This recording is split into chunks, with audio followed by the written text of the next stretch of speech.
Okay, I think we are Umi and Elvis. I hope you guys are ready. We will be going live shortly. So I think I will start with you, Umi, and then follow up with Elvis. And as the rest of our speakers join us, we will, proceed in that order.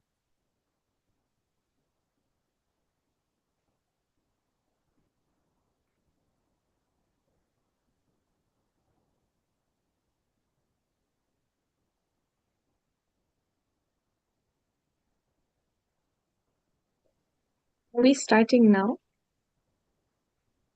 Oh, I'm good to go. Okay. I'll start with an Um, introduction. Sorry. okay. Yes. Good afternoon and a very warm welcome to each of you, especially to the vibrant young leaders joining us from across the African continent. My name is Nonjabulo Gumede. I am a public policy practitioner, and I'm honored to be the moderator for this powerful session on digital transformation and youth innovation for economic growth. Yesterday, we had very powerful reflections from our speakers who expressed a frustration of being called future leaders while being excluded from the spaces where real decisions are made. We also discussed how young people are often, are often engaged reactively in times of crisis rather than being proactively included in shaping the foundation of our societies. A key takeaway that emerged was that we cannot wait to lead. We must indeed take lead now. It starts with us, collaboration, consistency, and commitment to a shared vision for the continent.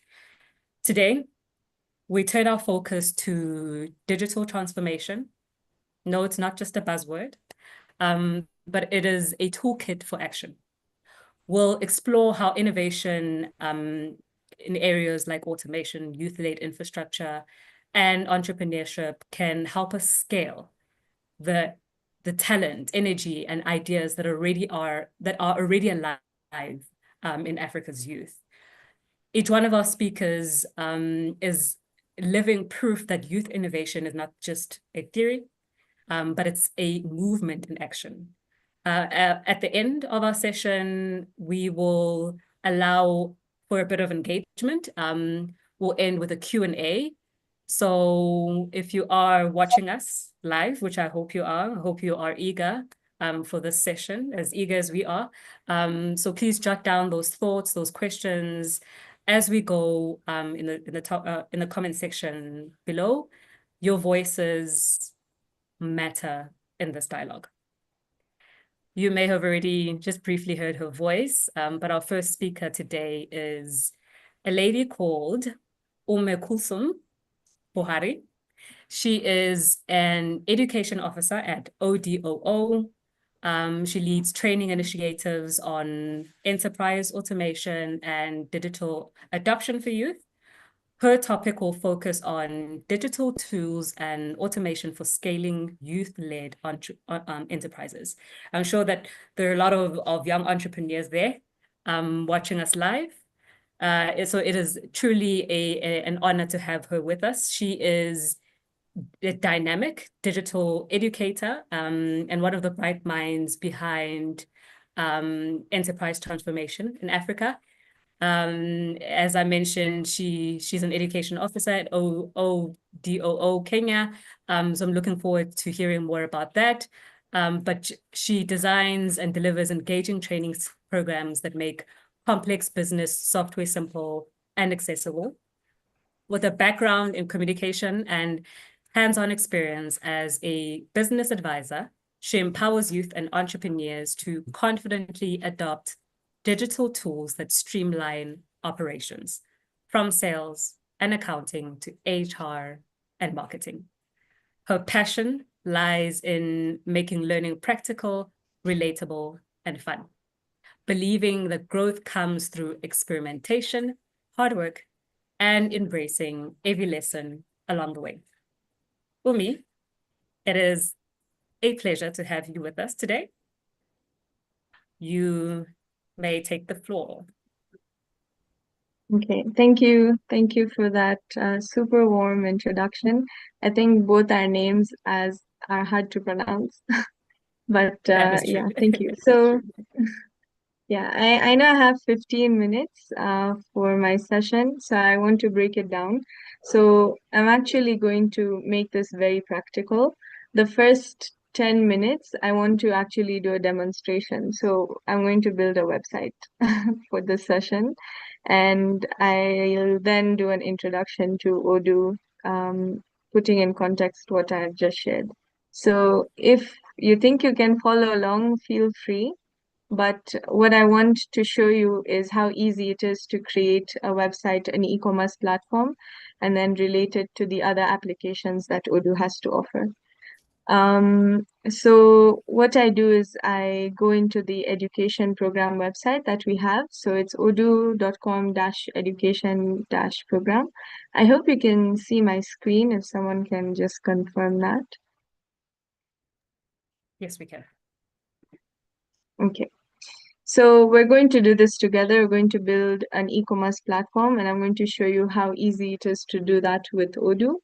So I'm here on the education program page, and then I click on build a course. From here, I can see all the different applications that we have within Odoo, because Odoo is an ERP with a suite of many applications.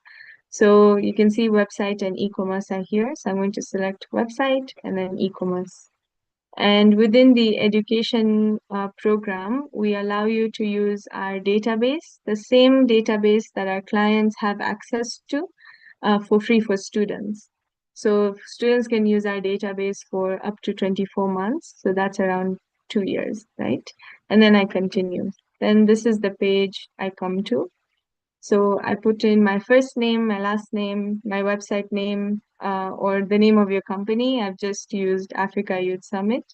Then I put my email that I have access to. You can put a phone number, country, and then language. Then I start now. Okay, and then this is the page you come to. Um, Odoo isn't just a website builder or an e-commerce platform. It's an ERP.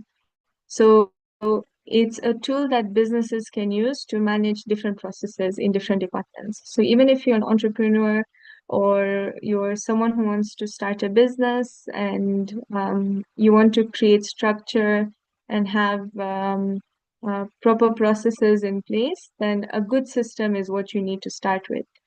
So there's many different things that make Odoo different, but one of the main aspects of Odoo is the fact that it's an integrated platform. So your sales, your accounting, your inventory, your project management are all connected to each other. Okay, so here we are. So it says, let's build your perfect website in 4 steps. So let's do it. Okay, so I'll say, let's say I want a business website for my, let's say, clothing business. Okay, let's say clothing store, and my objective is to sell more. Okay, then from here I can select a color palette, or I can upload my company logo. So if you have your logo, you can upload it, and Odoo will pick up the colors from the logo itself. So I'll just pick a random one for now. And then these are the pages that I can add directly from here onto my website, but I'll just select maybe About Us for now, just for the sake of time and our demonstration. And then I go to build my website.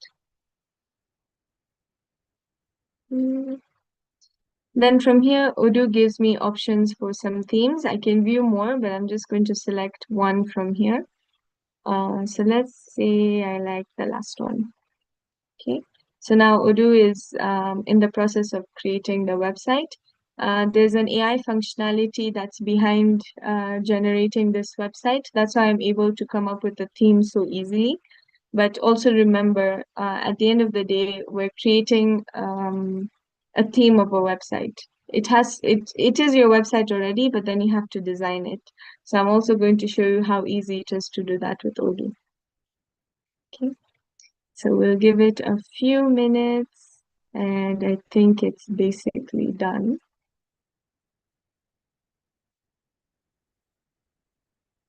Yeah, And there we go. Here is my website. So this website is live, by the way. So I can share this link on the chat here for everyone. Okay. So if you actually go onto this link, you'll come to this website because this website is live. It now exists. Of course, the domain name is .odoo.com. I don't want to go too deep into that, but the point is that the website exists. We've done it in, I think, less than 2 minutes, if I'm not wrong. But of course, you can see that this is just a theme. It says here, outfit is top quality. I have no idea who Linda is. So these are things that I have to change, but it's also super easy to do that with Odoo. So at the top here, I have an edit bar. So if I click edit, then the edit bar is revealed. Okay. And then, for example, if I want to change this image, I can just click on the image itself and then replace it.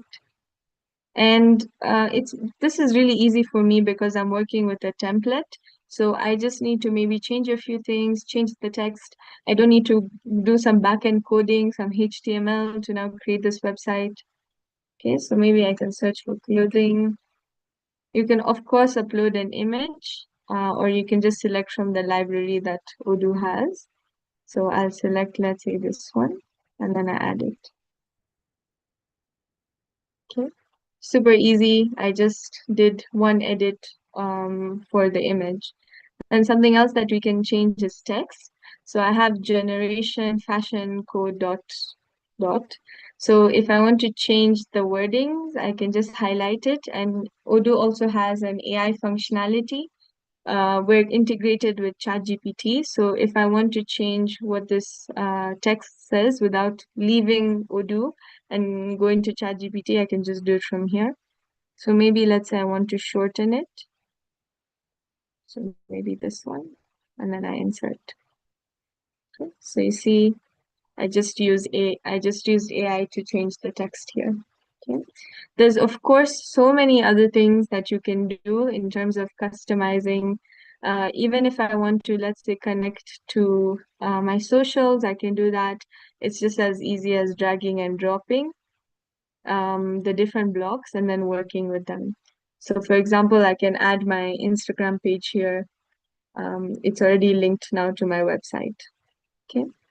So the point of showing you this is such technology doesn't have to be scary or daunting. You just have to put in the effort to understand how it works. Of course, I'm going through it so quickly. Maybe when you try it for the first time, you'll say, oh, this doesn't make sense. Oh, it didn't work the way she showed us.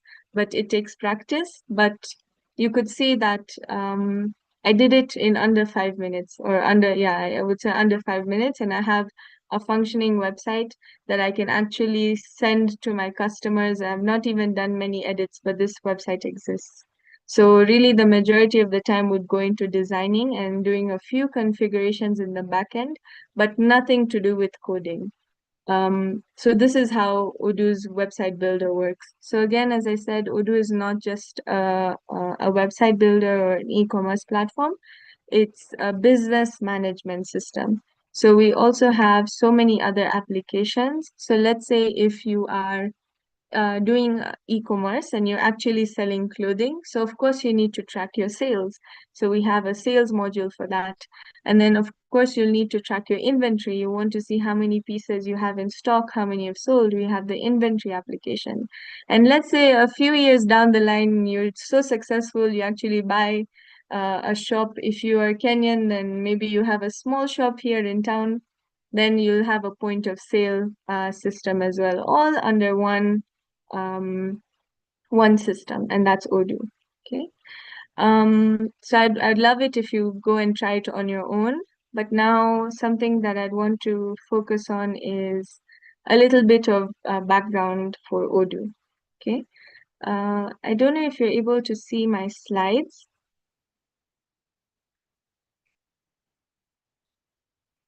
Can anyone see my slides? Not really. I can't see them. Okay, let me stop sharing and share again. Okay. Can you see the slides now? Yes. Okay, perfect. So yes, Odoo is an ERP. It's an enterprise resource planning, and many businesses use this to manage processes or departments in their business. So I'll get into that a bit, but a little bit about Odoo. So Odoo is actually a Belgian company. It started in around 2005, 2007, and today we're over 5,000 employees around the world. We have over 19 offices in over 10 plus countries and 13 million users worldwide. So Odoo is quite big. Our headquarters are for Africa are here in Nairobi, Kenya. This is the only office in Africa. We do have an office in the Middle East. So the Dubai office is in charge of the Middle East. And then you can see this is our international presence. We exist in almost every continent around the world. Okay. What makes Odoo different? And also something for you to understand in terms of managing a business is you're going to, if you're an entrepreneur or even if you're a business owner with many departments in your business, you'll tend to probably use different applications to manage different processes. Maybe you'll use Google Docs to put your checklist somewhere, and then maybe you'll use Excel to do your accounting, then maybe you'll use MailChimp to do mass mailing, or maybe you'll use any other kind of tool, or you can see there's WordPress to create your website. So having all of these tools can be expensive in terms of time and resources also, because if you want to have the premium versions, then of course you're paying for all of them separately. But then managing all of these different applications can also become quite a headache. So within Odoo, we call that a disjointed network when your departments are not in sync through the systems that you're using. Okay, so Odoo has come up with a solution where you can access all kinds of applications under one system. So we have accounting, we have inventory, we have project management, and you can use all of our tools under one. So I had earlier said that that's what makes us different. It's the fact that we're an integrated system. Already our website is connected to the accounting, is connected to inventory, is connected to email marketing, right? So you don't need to purchase subscriptions for so many different applications. You can just buy a subscription for Odoo and then start using Odoo. And for students, as I said, you can have our education database for free for 24 months. Okay. Um, so yeah, actually that was it. I already spoke a little bit about it. Um, so yeah, that's how I wanted to end it. I wanted to show you how easy it is to use these tools. And Odoo puts in a lot of effort to also make it system user friendly. So if you look at this image itself, you can see that the applications are so fun and good looking. And even our system on its own is very user friendly, and you just need to practice a few times to get used to it. Something as daunting as accounting, someone hears accounting and they're like, oh my God, what's accounting? P&L and invoices, and it all seems so scary. But when you go into Odoo, I myself am not an accountant, but because I've used Odoo's accounting, I think I can understand the basics quite well. So yeah, that's it. If you're someone who's really looking into um, diversifying their knowledge on digital um, products like Odoo, go for it. Go for the education one that's for free anyway, and try it out, because it all depends on you. If you take up the initiative to learn, then there's so many resources out there. And Odoo as a company puts a lot of its resources into educating. So the fact that I'm here also says that it wants you to try out our system and learn how it works. And we also have so many free materials online for YouTube. We have so many videos, we have documentations. So it's completely up to you. If you want to take the initiative, then you'll understand how such systems work and how businesses run with them. And therefore you can go and add value in companies that you join or you start for yourselves. So yeah, that's it.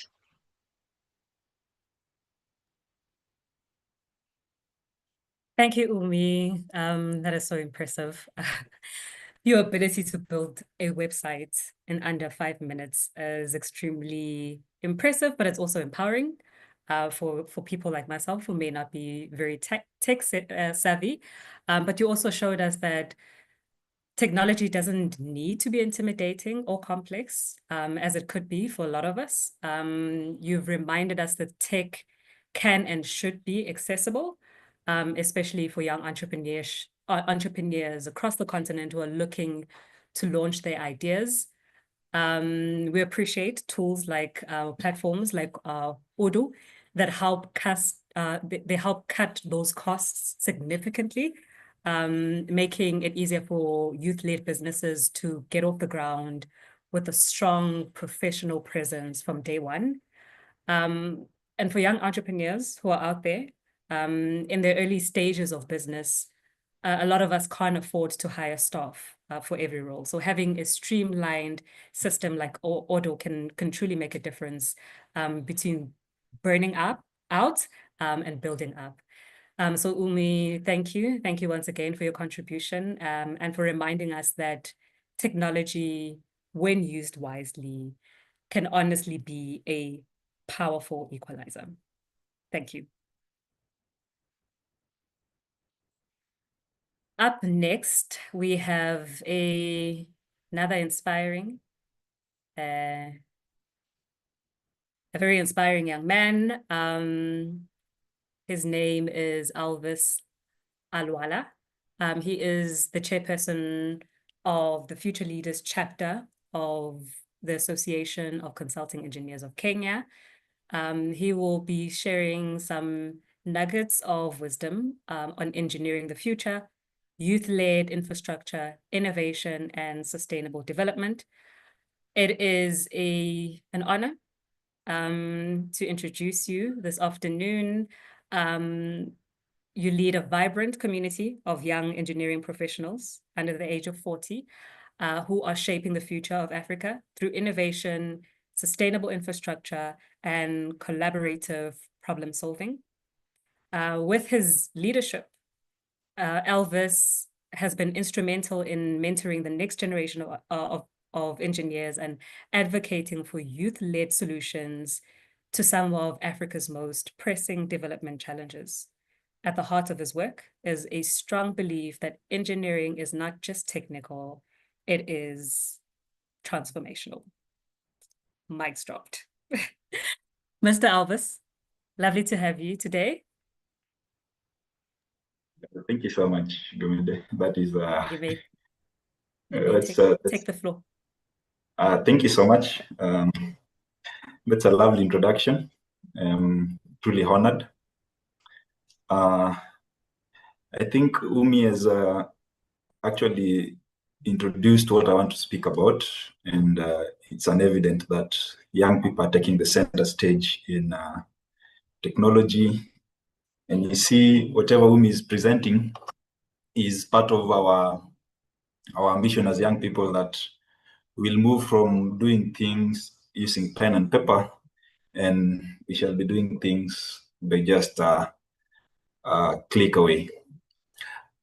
Very well, fellow youth leaders from the African continent and change makers across the continent, I greet you all. Good morning, good afternoon, good evening, depending on your location. It is a true honor to speak to you today. As you've been told, I'm Elvis Alwala. Just a little correction, I'm the Council Secretary to the Future Leaders Chapter of Association of Consulting Engineers of Kenya. We are part of FIDIC Future Leaders, that is the consulting engineers body in the world. And this is a group of aspiring young engineers that are willing to lead the consultancy industry.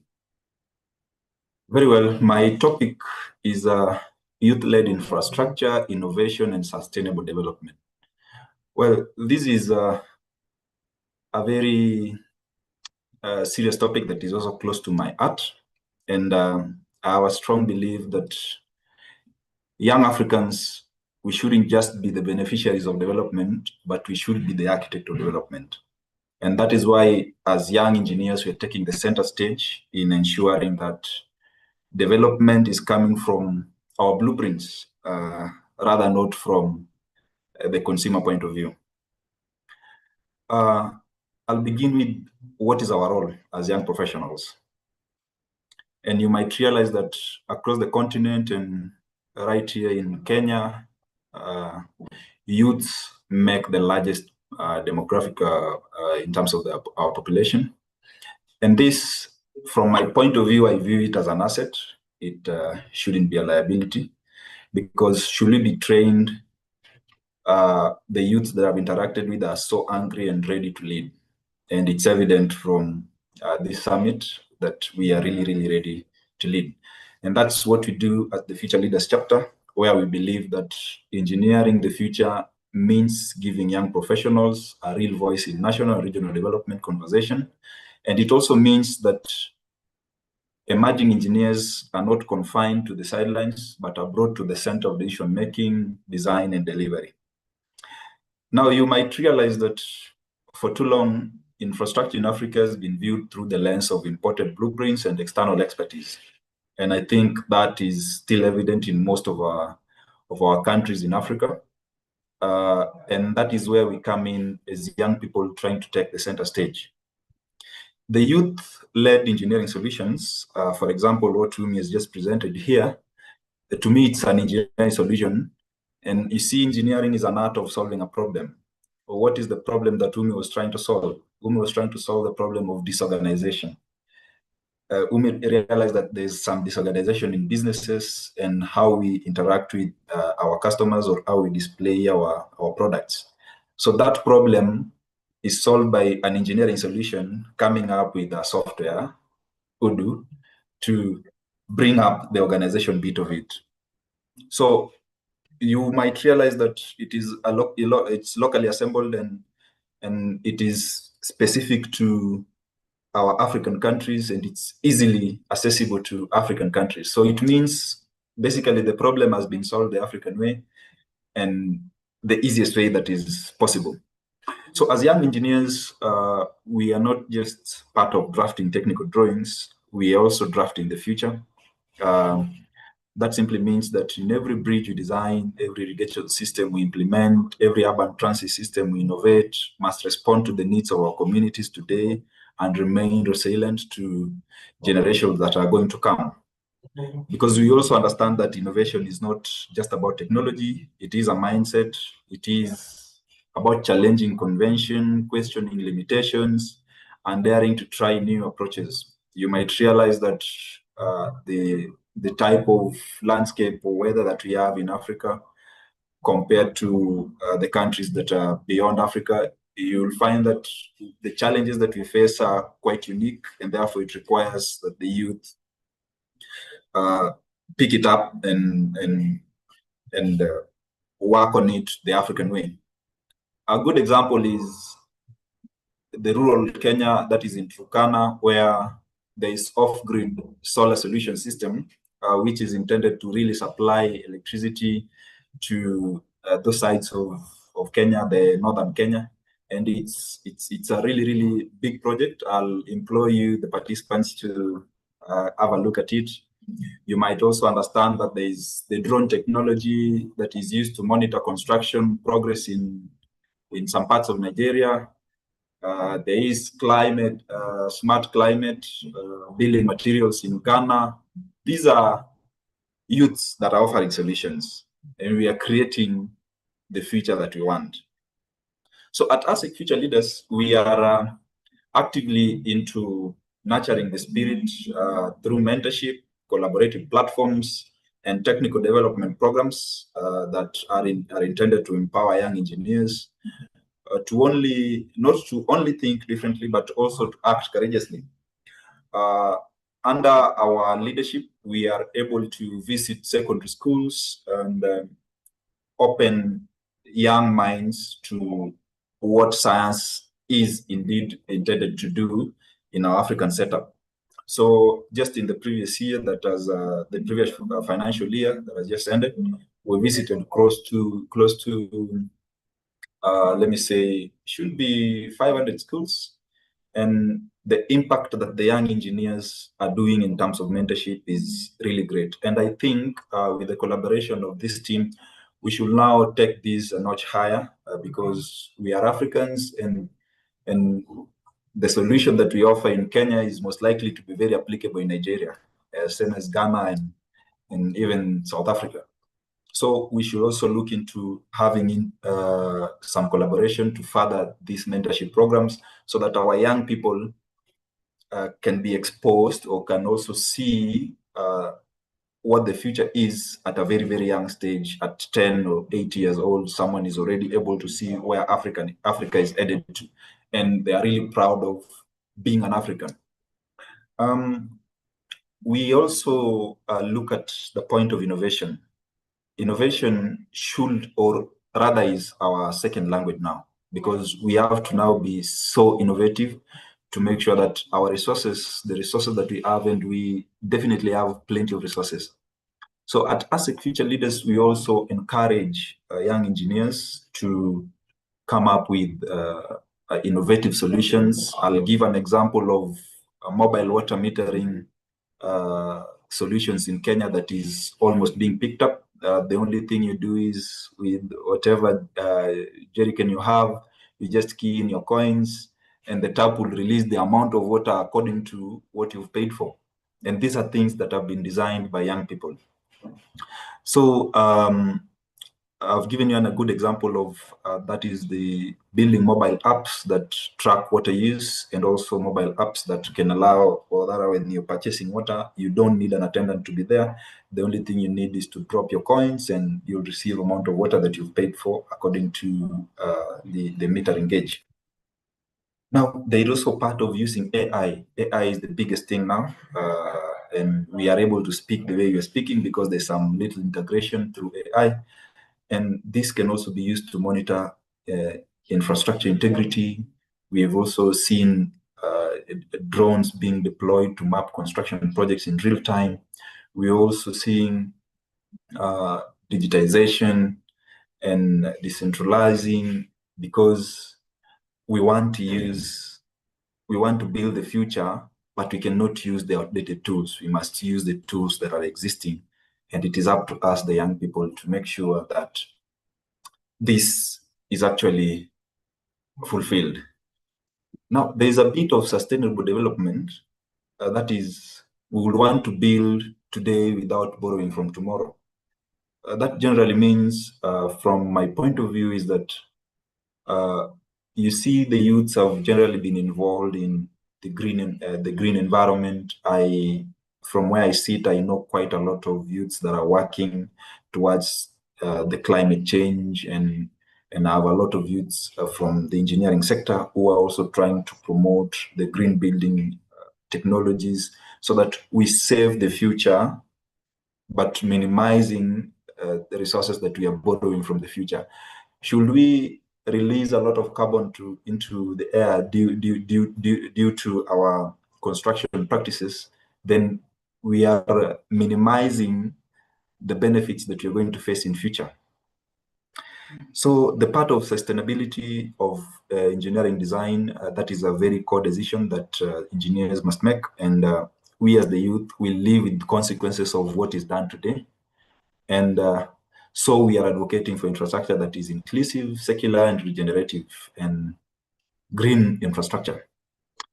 Now, we are integrating green building standards, promoting renewable energy, and advocating for climate smart infrastructure.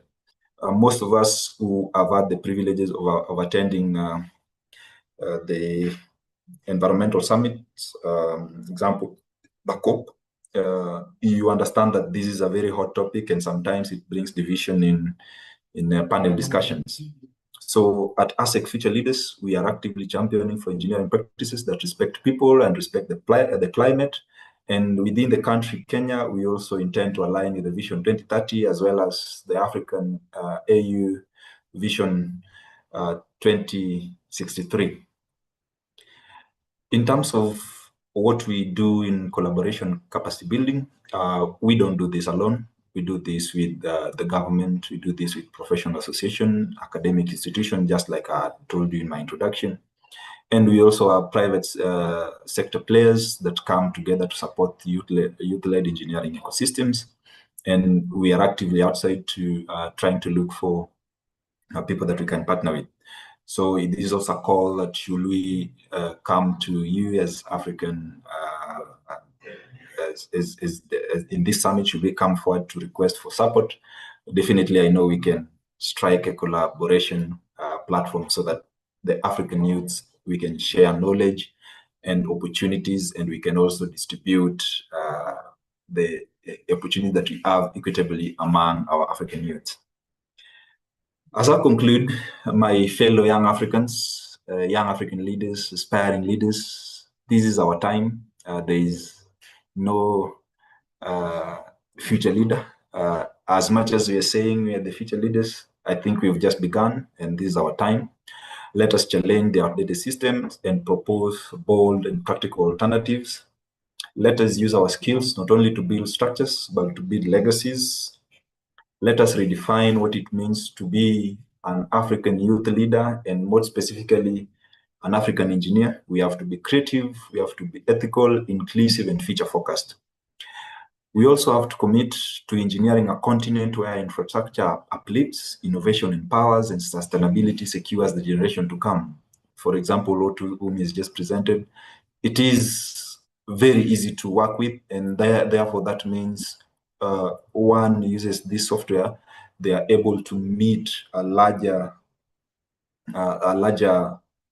audience and able to make good sales. So together, we are not just shaping the future, we are here to engineer the future. As I conclude, I maybe want to close with a short story. There was a young man who really loved his food, and he could eat to fill, and he could sweat profusely while eating. So one day a friend of his invited him for a wedding, and this particular time, this was the first time that this young man had seen such a huge amount of food. So he told his friend to seal his bottom so that he could eat and feel the pleasure that comes with being full without having to bother about the biological processes that come with it. So he ate and ate and ate, and the stomach started bulging, stomach started becoming red, and he was sweating, and there was a lot of pain. So he was sat somewhere to take some fresh air. And when asked what the problem was, he pointed to his friend and told the people asking that I told my friend to seal my bottom. And in that moment of pain, a doctor was called in, and the only solution that was supposed to be done is to do an operation. So the moral of my story is, let's be careful. A doctor is always a phone call away. Thank you so much.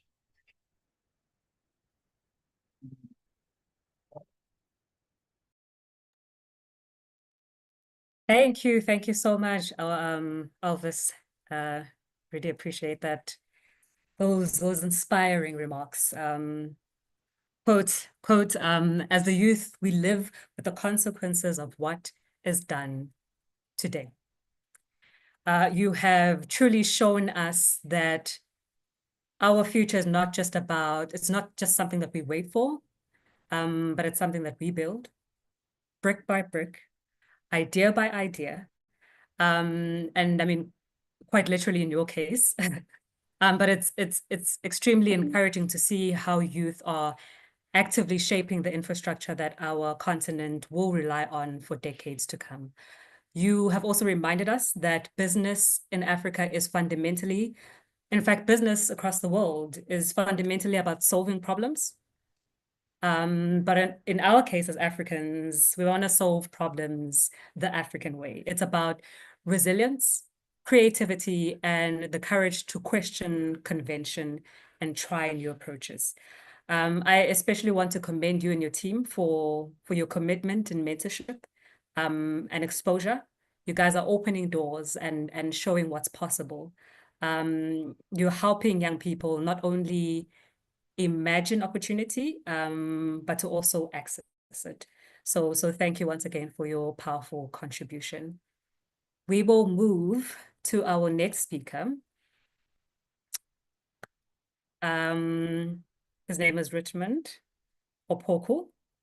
He's the founder of Cleaver Technologies. He's working to expand digital access to financial tools and literacy for young people. He will be speaking today on fintech and financial literacy for African youth. Richmond is a trailblazer in the African tech ecosystem. He's known for building digital solutions that bridge the gap between emerging technologies and real-world challenges. Through his work at Cleaver Technologies, he is empowering startups, young professionals, and underserved communities with tools that drive innovation, enhance productivity, and promote digital inclusion.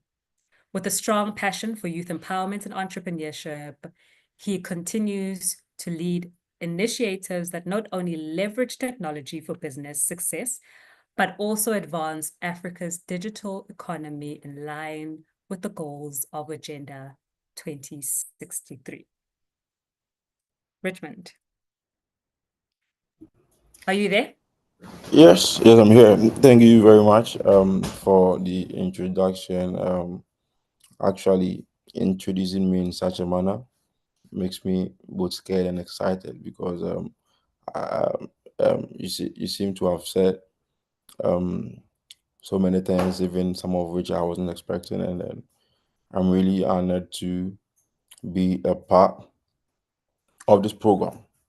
So yeah, it's very early where I am, so even if I put my video on, probably you wouldn't be able to see my face because it's so early here.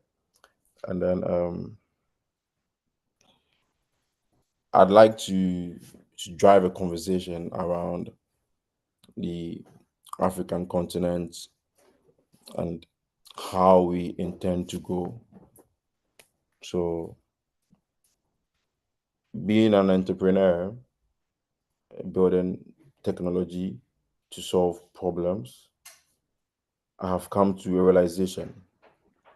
And I wouldn't be doing a presentation. I just want to let anyone who is going to have access to this audio, who is going to hear us, who is listening to us, have some sort of understanding.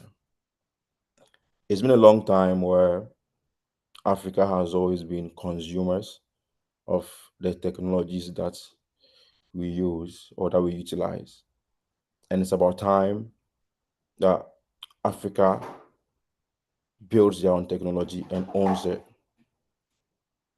I liked Engineer Elvis' presentation when he made mention of a similar thing, talking about how we as Africans should be able to be the engineers of our own future.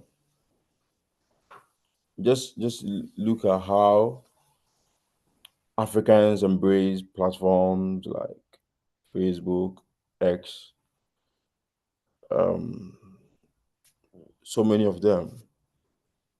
Imagine if one African startup owned a single of them, from the Airbnbs to the Twitters to the Instagrams and the YouTubes. Africa has a population of about 1.2 billion people. And we are talking about a region where there are over 800 million people between the ages of 18 and 25 years. We are big consumers. But how many of the things that we consume are we able to produce ourselves? And when you think of these things, it's supposed to drive you crazy because it tells you how much money is leaving the continent on a daily basis. As Cleaver, we are building products to simplify payment processing, currency exchange, and global money transfers. Particularly, we focus on businesses that are looking to expand or scale globally. That is why we are building a global presence to enable businesses accept and send payments anywhere, anywhere on this earth that money can go, we should be able to send money there. However, the challenge that we are looking to contribute to, or the problems we are looking to help solve, is to make sure that the African entrepreneur is a big dreamer. Most of the time, you see African businesses, African young people building something, and then they limit it to the environment, they limit it to the country that they are in, they limit it to their communities. It's great. It's actually good to have such a dream. But looking at the current world, it's not enough. It's about time we build and own the things that we consume, at least most of it. And until we do that, we may always rely on support to do most of the things that we do. We have the same right to dream as big as we want to dream. We have the same privilege to do whatever we want to do. So what is stopping us from dreaming big? Definitely, it's not supposed to be easy. If you wanna be great, you have to build character. You have to go through training. You have to go through frustration. Is it because we are not willing and ready to embrace that change? Is it because we are limited by resources? But I don't think anyone built $1 billion venture with $1 billion in their account. From the Facebooks and the Apples and Microsofts, all of them had to go through some kind of challenges, regardless of the fact that we feel that these people have some sort of privileges. It doesn't really matter. What matters is that I have come to accept, have come to admit that whatever you put your mind to, you can be able to do. So for me, this is actually a call for anybody who is listening to have to dream big. It's really important. I didn't want to come here and share a presentation on how we have built Clever, because it's taken more years than I could even imagine. But what if we didn't do it? There wouldn't be any story to share. So what we have built, we want to use it as an example to let people know that it's actually possible to do anything, especially building such a company from the trenches, growing up in a country where you have to pay $200,000 to get a license, leaving that country, getting a license in other countries, and making sure that the platform or the technology we are building is solving problems around the world.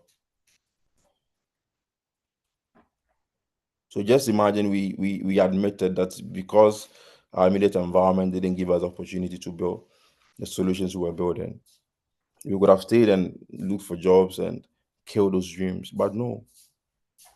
So it doesn't really matter what the challenge is. What matters is what our desires are. Unless you have a strong desire or reason, everything in life is going to be difficult. You need to have a very strong desire. You need to be able to, or to be willing to accept the challenge. You need to see that the odds are against you, but you are ready to do it. Until you get to that point, probably you will never be able to do anything great. So therefore, if you're having a very big dream, you want to build the next social media platforms, you want to build the next consumer business, the next e-commerce, just look at something as basic as supermarket. In Africa, there are very few supermarket brands that operate within the entire continent. This is something as basic as sending food for people to consume on a daily basis. And yet, we are scared to take out these challenges. Imagine if there are so many supermarket brands that have an e-commerce platform in the region that's distributing food to people on a daily basis. That kind of competition creates a positive change in our communities. But because we don't compete enough, because we don't innovate enough, it makes it very difficult for us to grow. And the moment we become comfortable with the status, we're going to have to live with it and admire people do very little things and make it look like they are doing great. Probably there are people here listening that are smarter than what we are even doing, not clever, but they're not doing it because of fear. And if you have a dream that scares you, that makes you feel like your life could even end trying to achieve it, I think that's the dream you should be going for. Because until you start, you never know how it's going to end. But we have to be convinced enough to be willing to own the technologies that we consume. It's a major concern for us, for me, because every technology that you use, you leave a digital footprint. So on a daily basis, Africa's data is being distributed around the world, and then they are selling it to us on a daily basis. How do we have that control? We can only have that control if we are building that technology.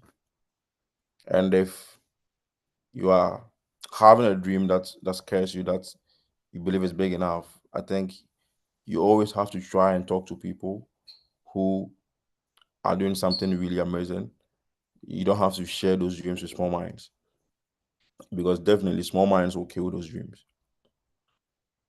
Sometimes you end up having only such a minds around you, and that's the time you have to know that you have to leave those spaces. So this conversation is about driving people and anyone listening to make sure that we shouldn't accept the status that we are living in. We have to desire to change it. And unless our desires are strong enough, we'll never really be able to do anything great. Thank you very much.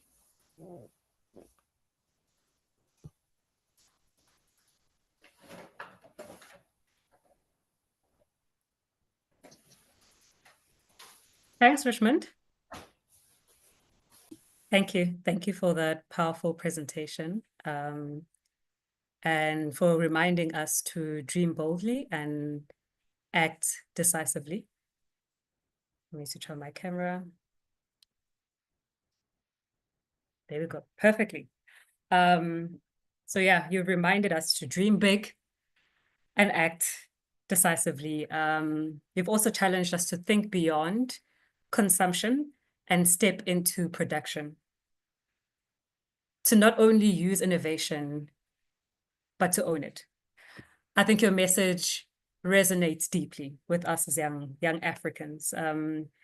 Africa needs to truly start producing the goods that we consume, and exporting the solutions we create. In this context, I just want to give you guys a brief, interesting fact. So Africa's fintech sector is projected to reach a valuation of about $65 billion by 2030, fueled by our youthful population and rapid technological adoption. What does this mean? Well, with over 60% of Africa's population under 25, young people are not just end users. We are creators, we are disruptors and leaders in this space. But we need to start owning that. So again, thank you for those powerful insights and for reminding us to dream boldly, and that with the right vision, with the right tools and unwavering determination, Africa's youth can and will build globally competitive solutions. I think that wraps it up where our speakers are concerned. I just want to open the floor for questions. I just want to ask my colleagues to assist me. Anyone? Okay, I can see there's a response. If there aren't any questions, pardon me, please give me a second. I'm just receiving communication from my team members.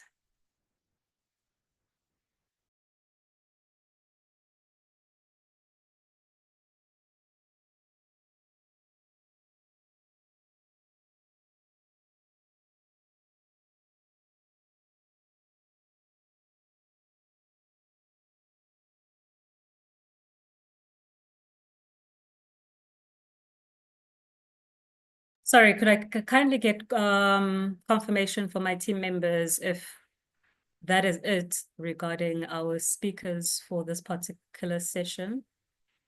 From what I can see here, that should be it.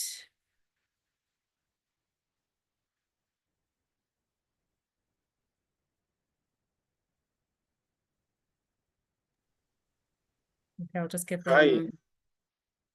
Hi, Njibulo. Kindly check your chats on here. Benjamin is on. Okay, please give me a second.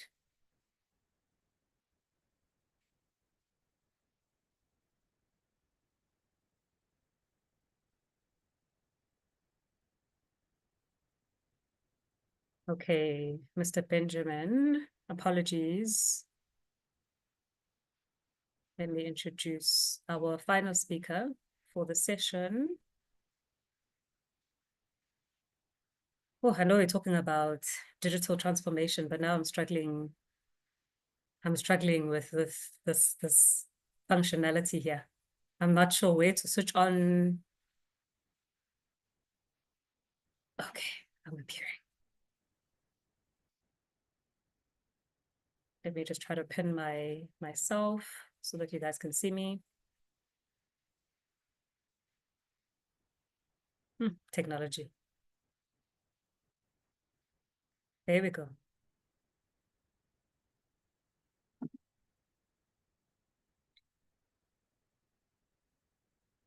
Perfect. Okay, I am going to introduce our last speaker for this afternoon. My sincere apologies for missing you, Mr. Benjamin. It is a pleasure to introduce a dynamic entrepreneur, ecosystem builder, and passionate advocate for inclusive innovation. His name is Mr. Benjamin Ekoa Asem Mensah. My sincere apologies if I mispronounce your surname. I'm very pedantic about people's names and surnames, so apologies about that. He is the co-founder of Nexa Growth Africa. He has been at the forefront of driving entrepreneurship and startup growth across the continent. Through his work at Nexa Growth Africa, he helps young African innovators unlock growth opportunities, access markets, and scale solutions that address some of Africa's most urgent social economic needs. He brings a unique blend of experience in technology, business development, and policy advocacy, championing digital transformation as a pathway to prosperity and inclusive development. This afternoon, he will share insights on technology and startups in addressing Africa's socio-economic challenges. Benjamin, thank you for joining us. You may take the floor. Thank you, Njibulo. I'm really happy to be here. And just so you know, you got my name right, dude. So it's Benjamin Ekoa Asem Mensah, and you got it right. Great. So I'm really glad to be here today to have a conversation on technology and startup in addressing Africa's socioeconomic challenges today. I think my slides are being shared at the moment, so we can now proceed. So when I got the topic, one thing was just running through my mind as to how to go about to the whole topic itself. technology and startups in addressing socioeconomic challenges. Well, we are here. Now, I would like to take it from the angle that people always talk about Africa or describe Africa as being a continent of the future. And I remember way back in the university, when I first came about with this phrase, I was kind of asking myself and then colleague, what do you mean by continent of the future? Does it mean that we can't do anything or we lack the value to do things in the present or what? Is it Africa is just lagging behind or what? But the whole thing was not about the way I was seeing the phrase at the time, but how the whole continent or the entire world was looking at Africa being an untapped potential that lies across its vast lands and then the youthful population that the continent has. As Mr. Elvis was speaking, he even made mention that Africa has the majority of the youth population currently across the globe. So a lot of people are now trooping into Africa to see what is actually happening here in Africa. Now, despite the abundance of natural resources that the continent possesses, there are a lot of socioeconomic challenges that is being grappled around the continent. Talk of poverty, unemployment, healthcare issues, poor infrastructure, and limited access to quality education. And then I'll touch on Mr. Elvis' point or presentation whereby he is working within the infrastructure sector and then putting things together. And I know that though things have not picked up yet, and then we can't compare ourselves to the West, but gradually Africa is really pushing ourselves in terms of infrastructure. We are really doing our best, and then we will get there soon. Now, however, without much ado or without any, we can look at it from the angle that there's been quite a revolution in the past 5-10 years. A lot of things has been happening in Africa in terms of innovation, in terms of technology, and then the wave of entrepreneurship that is coming in. Now, one thing you have to know is African startups, when they are supported, they will become a force to reckon with in the global stage. Because there are, Ellie, can you start with the presentation slides for me?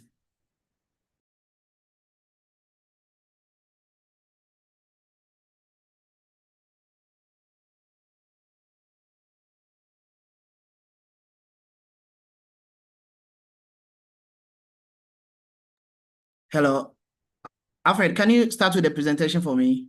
The slides. Okay, since it's not coming, let's continue. So there are opportunities that startups see here in Africa that some people are not able to tap into it or see those opportunities. As I stated, when we look at countries like Ghana, Kenya, and a whole lot of them, there were times within the past 5-10 years whereby there were unreliable banking system in the continent. Now, this startup, the young startups that we have in this continent, came together and decided to set up a fintech organization whereby digital wallets were created, mobile banking was done, and then there was a decentralized system of finance in the continent. So we came to know about organizations or young startups like M-Pesa, which is in Kenya, which transformed the way money is stored, how money is sent across, and then how people are receiving monies across the continent. And then Mr. Obenpo has done a lot of work in the fintech in the sector, so he really understands how fintech has really changed the economy of Africa currently. Because before, if you want to even send money to someone across a country, it has to go through some long process. Some people have to even travel before the money is being delivered. But now, with the introduction of these fintech startups that are springing across Africa, these things are becoming a thing of the past, and then we are gradually getting there. Now, if you look at agriculture, agriculture employs more than 60% of the labor force in Africa. Yet, it's still an untapped sector within the African environment.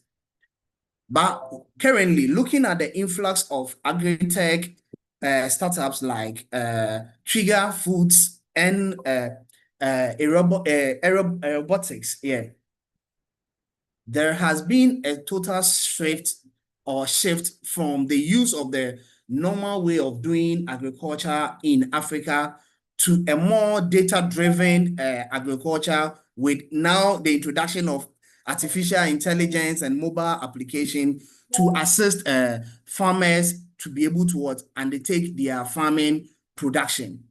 Now, if you're able to go into your market and harvest your product, before it was very difficult getting a market for your product then. Now it has become easier for farmers to send their agricultural product out there with the introduction of marketing platforms that is optimizing how businesses are, agricultural businesses are being executed in Africa. Now, the thing of wastage of farm products that are being left on the farmlands and all of that has reduced, and then right now people are now able to sell their product easily.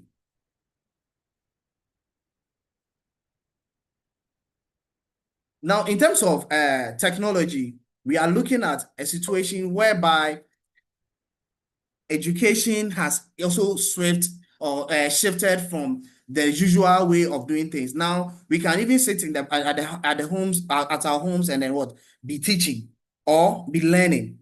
And this thing has come, and then we saw the advent of this thing during the COVID-19 period, whereby a lot of things were changing. People couldn't go to class and all of that. People were not working and all of that. For that matter, they have to tap into the technological aspect of our lives. And now, with improvement on technology, now this thing has become part and parcel of us, and we are really getting used to the way technology is changing how Africans are doing things currently.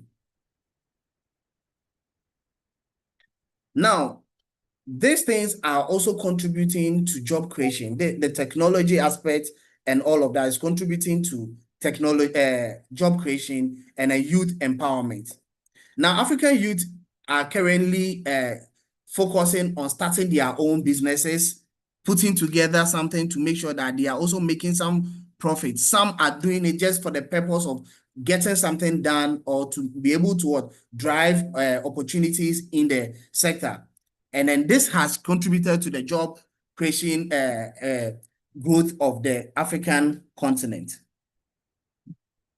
Now, with all this said and done, there remain some challenges that are being faced by the startups within the ecosystem or within Africa, including infrastructure, as I've stated earlier, limited access to funding, regulatory challenges, and political instabilities that are hindering the way startups are doing business, which sometimes even lead to the failure of these startup businesses.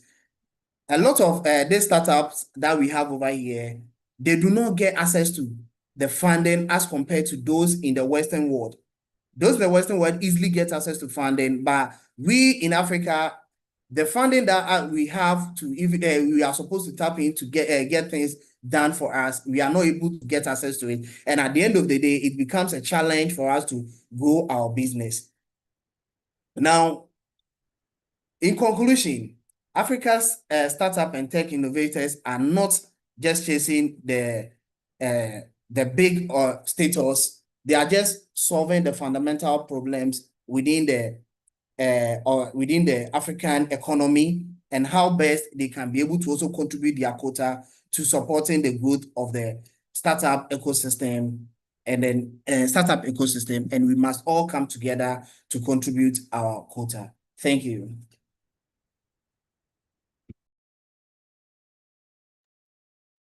Thank you, Mr. Benjamin. That is short but sweet. You spoke about the wave of entrepreneurship on the continent, and how fintech has changed the economy of Africa. But there's still many untapped opportunities. There's need to expand market access. There's need for access to funding for entrepreneurs in this space. And I hope if there is someone out there, our investors, our policymakers, important people in government, I hope you are listening, tuning into this conversation and hearing the needs of young people on the continent. We need market access. We need access to funding. I think that wraps up our session for the day. I know earlier on, I'm seeing a hand, so I'm not sure if that hand is speaking about, I'm not sure if that hand has a question or the person had her hand up. Gloria, was it a mistake? Okay. Just final confirmation for my team. No questions in the comment section. If there aren't any questions, I would, for whichever young person will have the opportunity to tune into this conversation afterwards, please feel free to make those comments. We ask, I'm going to sincerely ask from the bottom of my heart, very politely, if for those individuals who do have any questions for our speakers, if they may engage with you guys at a later stage, if that is okay with you. But if nothing else is on the agenda, I'm going to wrap up this beautiful session that we've had today. It has been an honor to be able to engage with each and every one of you guys. Thank you for those nuggets of wisdom. Thank you for the passion that you have in transforming this continent, being active agents of change. Just to reflect on today's session, I think one profound truth stands out for me, and that is, as young people, we are not passive beneficiaries of development. Instead, we are as architects. If you are sitting there, a young person, you're thinking about a business idea that you've shoved there in the corner somewhere in your mind, you've had a conversation about it, I'd like to urge for you to build up the courage to start. For those who've been in the business environment for some time, we engaged with Odo, we engaged with all these wonderful speakers. Look for platforms that allow you to expand your business and build capacity. I think that is it for me. We do have another session this evening. So we're not saying goodbye, we're saying until we see you guys again shortly. But thank you, and that is it for me. Unonjabulo Kumete, intombi yangale, endaweni encane ebizwa ngaNewcastle. Thank you and goodbye.